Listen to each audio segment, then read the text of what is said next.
Muling nalagay sa sentro ng regional diplomacy ang Cebu sa pagkakatalaga bilang host ng ASEAN Summit.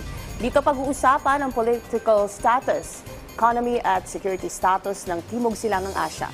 Alamin ang impormansya ng ASEAN Summit sa report ni Jayco Cruz.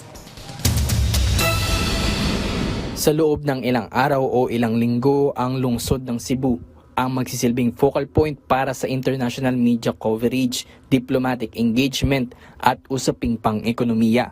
Magandang pagkakataon ito para muling ipamalas ang magandang reputasyon ng Cebu bilang globally ready city sa pag-host ng isang world-class event. Bukod pa dyan, magandang senyales din ito ng kumpiyansa at kapasidad ng lungsod na humawak ng responsibilidad kaugnay ng pamamahala, seguridad at infrastruktura.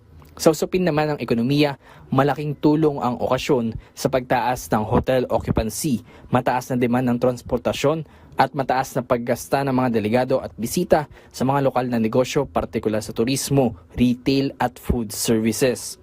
May pangmatagalan ding benepisyo ang pagtitipon gaya ng infrastructure upgrades, gaya ng mga lansangan, paliparan, digital connectivity o public safety. Kabilang din sa magandang dulot nito sa syudad ang mga developments para sa mga local workers sa larangan ng hospitality, security at event management kahit pa matapos na ang summit.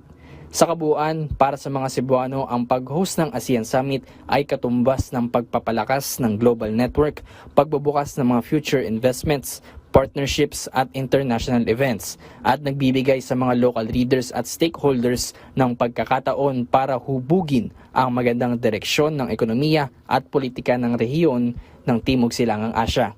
Jayco Cruz para sa Pambansang TV sa Bagong Pilipinas.